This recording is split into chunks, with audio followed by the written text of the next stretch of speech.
2부에서는 이제 논쟁을 했습니다. 아까 말씀드렸던 자유주의가 왜 망했느냐. 지금 이념 전쟁이 확 들어왔는데 페비아니즘이라든지 뉴딜이라든지 독일 히틀러 이런 사회주의가 휙 밀려왔는데 그거 싸웠거든. 싸워가지고 쳐버렸거든. 예? 싸워가지고 졌어요. 완전히 몰락을 해버렸죠. 몰락을 했는데 이제 그 이유가 뭐냐 하는 논쟁이었습니다. 그 이유를 아주 상세히 좀 설명을 할 필요성이 있거든.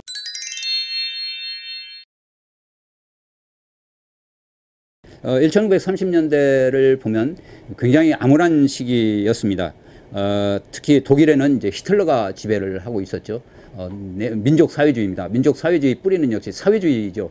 사회주의 전체주의였습니다. 계획 경제를 실시를 했고 시장이라는 걸 전혀 무시를 해버렸습니다. 이탈리아의 무솔리니죠. 무솔리니 역시 패시즘이죠.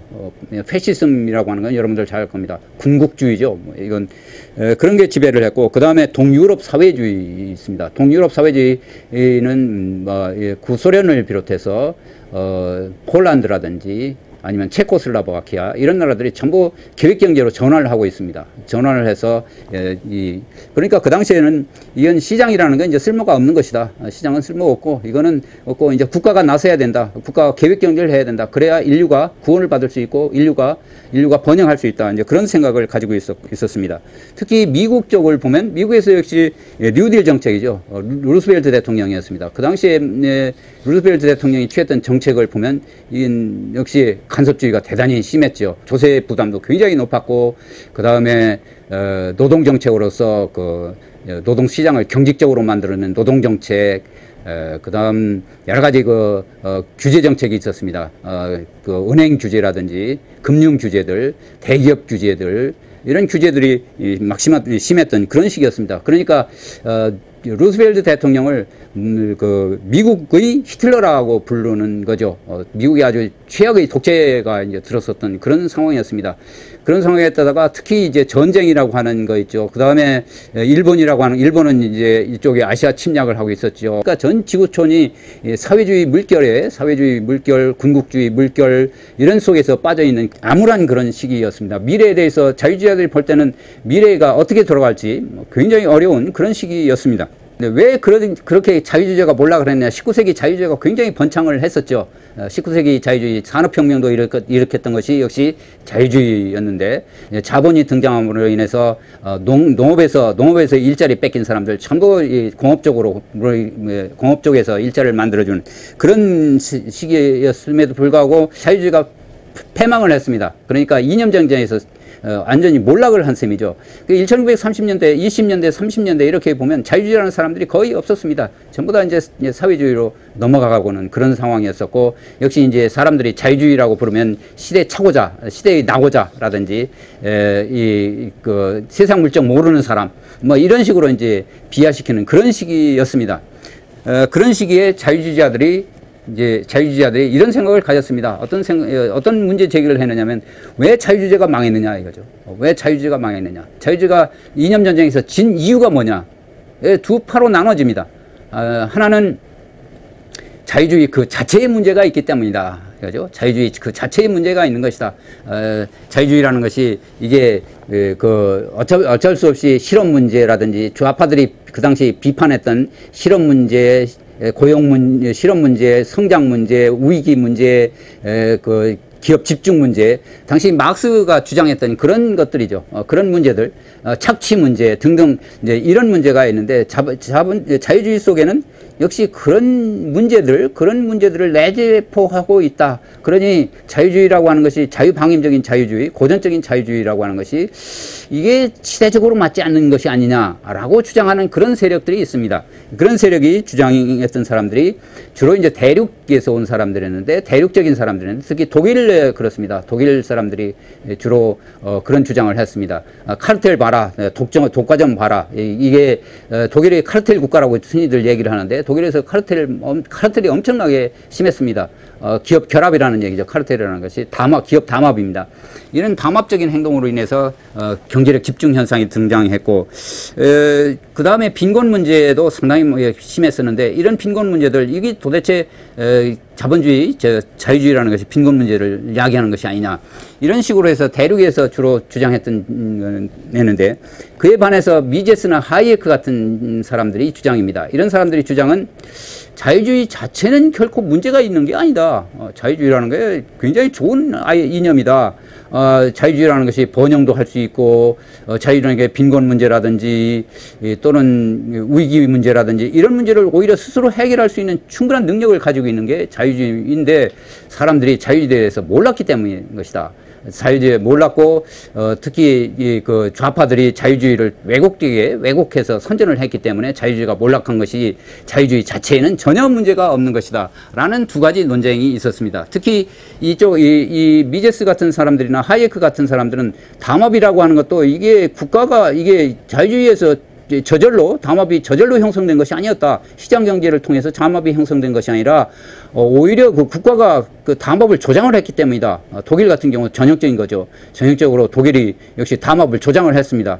국제 무역을 할 경우에 국제적으로 경쟁을 할 경우에 독일 기업들이 서로 담합을 해서 그 국제 무역을 하는 것이 오히려 국가에 이익이 된다 해서 담합을 역시 아주 조장을 시켰고 특히 법원에서도 역시 이 담합이라는 것은 아주 중요한 것으로 담합에 지지하는 그런 판결을 내렸습니다.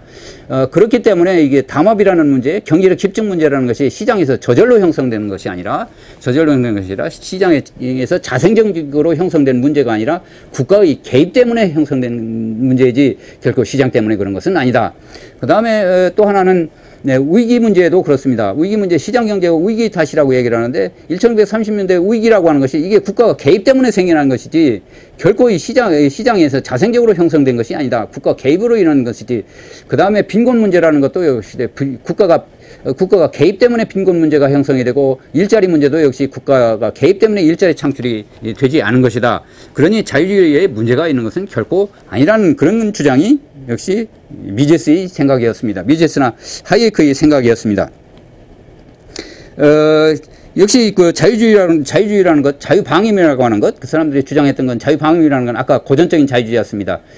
그 복지정책이 그렇게 깊은 복지정책 필요 없다라는 주장이라든지 대기업 규제, 국가가 개입을 해서 시장 지배적 기업을 조정을 통제를 한다든지 그럴 필요가 없는 것이다. 시장이라고 하는 것이 저절로 그런 문제, 경제력 문제도 시장에서 해결할 수 있고 그 다음에 빈곤 문제, 실업 문제도 스스로 시장에서 해결할 수 있다. 역시 시장이라고 하는 것은 일자리 창출, 소득 증대 이런 것들을 보장해 소득 증대를 해주는 그런 아주 중요한 그리고 인류의 번영을 가져온 것이 국가가 개입을 해서 생겨난 것이 개입을 해서 인류 번영이 이루어지는 것이 아니라 역시 이 시장이 인류 번영을 가져오는 중요한 것이다. 그러니 국가가 해야 할 일은 더 이상 국가가 그 이상 개입하지 말고 오로지 국가가 할 일은 개인의 자유와 재산권을 보호하는데 치중을 해줘라. 그리고 필요하다면 공공재화들 도로 항만이라든지 큰 도로 항만이라든지 이런 거에나 국가가 개입해라. 그 다음에 통화 문제도 역시 국가가 통화를 늘렸다 줄였다 해서 돈을 풀거나 줄이거나 해서 그렇게 해서 문제를 해결하는 것이 아니라 역시 통화 문제도 국가가 통화 관리를 제대로 해라. 돈줄을 묶어라. 라는 그렇게 하는 경우에만이 그 경제적인 번영이 이루어질 수 있다. 이렇게 주장들을 했습니다. 이 논쟁이 아주 강하게 주장을 하고 있었고 그 논쟁이 결국은 나중에 몽베를린 소사이티로 계속 이어지가는 과정입니다. 이 논쟁이 상당히 중요한 의미가 뭐냐면, 자유주의라는 것이 그동안 비교적 동일적으로 흘러왔었죠. 그 고전적인 자유주의, 특히 영국적인 자유주의였습니다. 이 영국적인 자유주의를 흔히 진화론적 자유주의라고 이름을 붙이는데, 이건 대륙적인 자유주의와는 대륙에 있었던 사상과는 전혀 다른 사상인데, 이 영국적인 자유주의가 이렇게 19세기를 지나오는 과정에 20세기 와서 그 영국적인 자유주의가 이제 파벌이 형성이 되는 거죠. 분할이 되는 겁니다. 하나는 아까 얘기했던 이제 신자유주의라고 하는 것, 즉 고전적인 자유주의는 문제가 있기 때문에 이걸 수정을 해야 된다. 수정주의라고 해도 불러도 좋겠습니다만은 그런 신자유주의가 등장을 했고 고전적 자유주의를 그대로 고수하는 그런 파가 있고 그 두 개가 서로 대립을 하는 거죠. 1930년대, 40년대, 50년대까지 지속적으로 이 두 이념이 자유주의 진영 내에서 서로 비판과 서로 논쟁을 하는 거죠. 이게 역사적으로 이 자유주의가 분할됐다라고 하는 사실은 대단히 큰 사건이라고 볼 수가 있습니다. 현대적인 관점에서 자유주의 아니죠. 그러니까 나중에 이제 이 저 전말을 보면 이때는 30년대는 굉장한 거였거든요. 분위기가. 자유주의라면 뭐 고전적인 자유주의라면 말도 못 꺼냈다고 뭐 이건 시대착오적인 인물 뭐 시대적 낙오자들 뭐 이런 식으로 비방을 한 그런 상황이었거든요. 지금도 똑같잖아요. 그렇죠. 그렇다고 하더라도 그런 상황이었기 때문에 이런 정도의 자유주의는 진짜 자유주의로 불렀다고요. 그런데 이제 이런 거를 이제 아주 철저히 이건 자유주의가 아니다라고 주장을 한 게 이제 미제스 같은 아주 골수 분자들이 그랬던 거였습니다. 우리나라에 그런데 조금 더 말씀드리면 그런데 이게 지나면 나중에 일종의 이제 몽페르린 소사이티죠. 몽페르린 소사이티 가면 이게 팽팽하게 대립됩니다. 오히려 분위기가 달라지죠. 너희들은 자유주의 아니 사회주의자다 뭐 이런 식으로 나온다고요. 그러자 1950년대 서서히 지나면 이 사람들이 계속 밀려난다고요. 밀려나고 소멸돼 버린다고. 그래서 몽페르린 소사이티 1970년대 80년대 들어가면 역시 고전적인 자유주의가 등장한다고. 그게 하이에크, 미제스, 프리드만 이런 사람들이 등장을 하죠. 그러고 나서 보니까 그게 이제 그런 게 고전적인 자유주의죠. 고전적인 자유주의, 진화론적 자유주의라고 부르는데 이제 고전적인 자유주의가 등장을 하면서 그게 레이건 대처로 들어간다고. 그러니까 좌파애들이 맨날 공격하는 신자유주의는 옛날에 그 루지애나 아니면은 저기 리프만이 주장했던 그걸 마치 우리 그 고전적 자유주의자가 한 것처럼 짚어 씌워서 아니요. 그런 거 아니에요. 그 사람들은 그냥 옛날 클래시컬 고전적인 자유주의는 정부를 이제 그런 식으로 하니까 이쪽에 왔습니까? 이 사람들이 이제 하이에크 이 사람들한테 보니까 이 사람들은 자꾸 이제 정부를 줄이자고 얘기를 하니까 기본 원칙은 고전적인 자유주의 바탕을 두고 이렇게 놓고 이제 정부 규제 해제하라, 민영화하라 이런 걸 자꾸 주장을 한 거죠. 그래서 이 사람들은 신자유주의라는 근거가 없습니다. 왜 신자유주의라는지. 원래 하이에크나 미제스나 그 다음에 프리드만 같은 사람은 고전적 자유주의를 그대로 전통을 이어받은 사람들이거든요. 그런 전통을 이어받은 사람인데서 고전적 자유주의라고 봐야 되는데 이 사람들 그냥 신자유주의라고 이름 붙인 거는 과거가 그냥 분리시키기 위해서 이름을 붙인 거라서 나는 그걸 그래요. 이 사람들이 신자유주의라는 건 근거가 없는 신자유주의다. 그렇게 보죠. 대처하고 레이건은 고전적 자유주의죠. 그 사람들은 고전적 자유주의 아주 철저한 고전적인 자유주의거든. 그런 맥락이죠. 그래서 좌파들이 신자유주의라고 부르는 거는 그냥 욕지거리 하는 그러니까 그런 의미 그 이상을 가지고 있는 게 아니다. 역사적인 근거도 없고 그리고 그 사람들이 주장하는 신자유주의라고 하는 것은 위기를 조성한다든지 양극화를 부른다든지 또는 실업 문제를 야기한다든지 빈곤 문제를 야기한다든지 이런 건 근거가 없는 거다. 그것도 근거도 없고 그다음에 신자유주의라는 이론적인 백그라운드도 없고 그렇다는 얘기죠. 그 신자유주의라는 별로 쓰는 말이에요. 그렇죠. 별로 근거가 없다는 얘기죠. 그래서 그런 말을 좀 쓰지 않았으면 좋겠다. 그런 뜻입니다. 그런 주장이에요. 제 주장은. 그러니까 미국에서는 보수주의라는 말을 쓰고 그다음에 이제 자유주의 학자들은 리버타리아니즘이라는 정치가들은 보수주의라는 말을 쓰고 그다음에 이제 우리 학자들은 리버타리아니즘 프리드만 같은 사람은 리버타리아니즘이라고 얘기를 붙여요. 리버럴리즘 원래 의미가 달라요. 미국에서 리버럴리즘 원래 미국에서는 리버럴리즘을 사회주의 의미로 사용을 한다고. 그게 유럽에서는 자유주의라는 거를 분명히 이제 고전적인 자유주의라는 의미로 사용하는 게 분명한데 그런데 미국에서는 자유주의를 리버럴리즘이라고 하는 거를 사회주의 의미로 사용을 해요. 그러면서 거기에 대해 그러면 진짜 그럼 유럽에서 말하는 자유주의는 미국에서는 뭐라고 부르냐? 리버타리아니즘 이렇게 부르죠. 그다음에 네오 컨서바티즘은 이제 보수주의자들이 쓰는 용어고. 근데 대처나 정치가들은 그러죠. 대처나 또는 레이건을 보수주의자라고 얘기를 하는데 저는 보수주의라는 말을 쓰기는 그렇고 보수주의는 의미가 좀 차원이 또 달라요. 그럼 대처와 레이건은 자유주의자죠. 네, 자유주의자. 고전적 자유주의를 계승한 사람. 절대 신자유주의자는 아니에요. 신자유주의자라고 부를 수가 없다는 얘기죠. 네. 근거가 그들이 가지고 있는 이념적인 것들 이런 거를 보면 고전적 자유주의자들 주장했던 그거다 말이죠.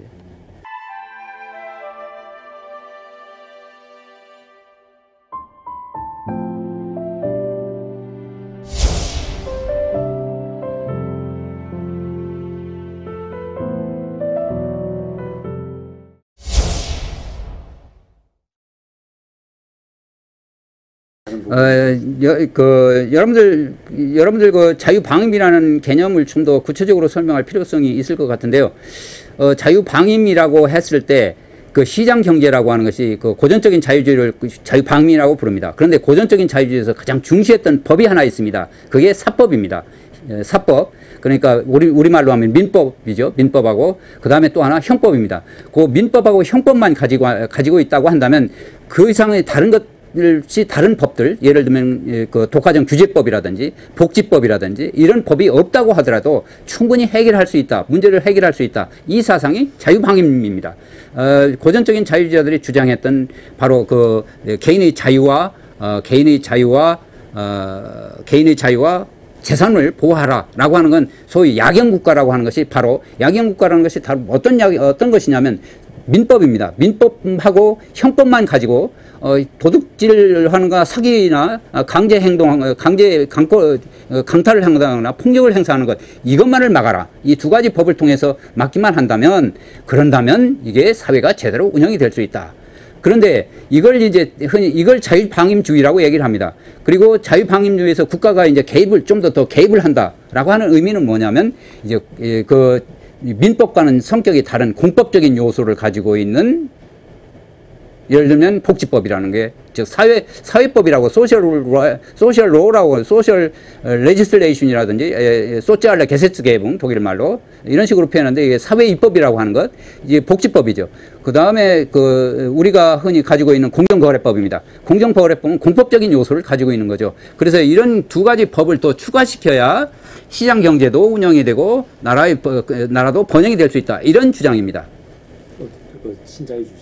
신자유주의자들이죠. 신자유주의자들이 조금 더 이제 공법적 두 가지 법 체계, 복지법하고 이 공정거래법과 같은 그런 경쟁법 이거를 더 추가시켜라. 그러니까 민법하고 형법하고 그 다음에 공정거래법, 그 다음에 복지법 이런 법들을 가지고 있어야 나라가 제대로 운영이 된다라고 하는 주장이 신자유주의라는 얘기죠. 고전적 자유주의는 그건 두 법은 필요 없고 민법하고 형법만 가지면 얼마든지 사회가 제대로 움직여 나갈 수 있다. 그런 얘기죠. 근데 대다수의 자유방임이라고 얘기하면은 법 자체도 무시하는 그냥 무정부주의자들. 근데 무정부주의라고 하는 의미는 또 있습니다. 왜 무정부주의냐면 이 민법이나 형법이라고 하는 이 두 법 체계가 영국 법적 전통에서는 제정법은 아니거든요. 의회에서 법을 정하는 게 아닙니다. 민법전이 없는 거죠. 형법전이 없죠. 그런데 이 영국 전통에 있어서는 자유방임이라고 하는 얘기는 그것을 그대로 둔다고 하더라도 법원에서 법원 판결입니다. 그러니까 법관들이 판결문 로여슬로 법관의 법이죠. 커먼로 보통법입니다. 보통법은 이게 그 법관들이 판결을 통해서 법이 형성되는 그런 과정이죠. 이 법입니다. 이 법을 가지고 있는 것. 그러니까 우리 재정법을 가지고 있는 대륙법 계통에서 얘기를 한다면 민법하고 똑같은 맥락입니다. 요 법, 이 커먼로 이것만 가지면 이건 충분히 국가가 운영이 될 수 있다. 사회가 번영이 될 수 있다. 그런 얘기죠. 거기다 이제 복지법이라고 하는 것, 이제 복지법, 커먼로 시스템에다가 이제 복지법이라는 건 이제 의회에서 정하는 것들이거든. 법관들이 판결로서 만들어진 법이 아니라. 그리고 그 다음에 그 공정거래법. 이것도 이게 의회에서 만들어진 만들어진 법이거든. 그런데 요 커먼로 시스템이라고 하는 게 이게 국가가 인위적으로 입법부가 정해 있어서 법을 만드는 입법이 아니거든요. 입법이 아니라 법을 정하는 것, 법을 만드는 게 아니라고. 법을 만드는 게 아니라 이쪽에 커먼로에서는 법을 발견을 한다고. 법관들이 법을 발견해내거든. 그러니까 이게 법 제정하는 데도 없어. 이게 그 영국 보니까 법만 대도 없어. 이게 법관들이 다 법을 판결하고 해. 그러니까 이게 뭐야 이게. 그러니까 룰도 게임 규칙이 필요한데 사람이 살려면 게임 규칙 아무도 없어. 그러니까 무정부다. 뭐 이런 식으로 얘기를 하는 거죠. 그러니까 자유방임이다. 그런 식으로 얘기를 하는데 그 사람들이 이제 잘 모르는 거죠. 그래서 이게 좀 곡해를. 그렇죠. 곡해하는 거죠. 자유주의자들의 그 뜻은 이제 지금 이제 아무것도 없는 룰이 없는. 그렇죠. 그냥 룰이 없는 아무것도 없는 그 공백이죠. 룰 공백 상태에서 그냥 움직이는 것처럼 보는데 그러지 않다는 얘기죠. 고전적 자유주의자들은 그게 아니다라고 하죠. 그렇죠, 그렇죠. 신자유주의자는 그거는 지금 아무것도 없는 상태다. 그렇게 아무것도 없는 것이다. 그런 식으로 보고 있는데, 그렇죠. 그 사람들이 이제 시장을 제대로 못 보는 그런 시각도 있습니다. 신자유주의라고 비판하는 사람들이, 자유방임이라고 얘기를 하는 사람들이. 근데 미제스 같은 사람은 자유방임이라고 마구 쓴다고요. 마구 좋다 이거지. 근데 미제스를 보면, 자세히 보면, 그게 사법이 있다고. 사법. 예. 예를 들면 네가티브 부정적인 외부 효과 했을 때 내 거냐 내 거냐 하는 게 소유권이 있어야 될 거 아닙니까? 그 다음에 소유권을 남의 재산권을 침해했을 경우 그걸 어떻게 해결할 거냐, 그렇죠? 그다음에 아니면 계약을 위반했을 때 그걸 어떻게 할 거냐 이거죠. 계약 위반했을 때 그 전부 다 법이 필요하거든. 근데 그건 다 사법에 있다. 그 사법이 다 들어있는 거죠. 그 사법 문제죠. 그러니까 뭐 공정거래법이 이름을 만들 필요 없이 그러니까 문제는 뭐냐면 별도의 경쟁 정책을 필요로 하지 않는 게 자유방임이다. 이렇게 보면 된다고. 별도의 공정거래법이 필요 없다. 경쟁 정책이 필요 없다. 그다음에 또 하나는 별도의 사회 정책, 복지 정책이 필요 없다. 이게 이제 자유방임으로 취급을 하는 거죠.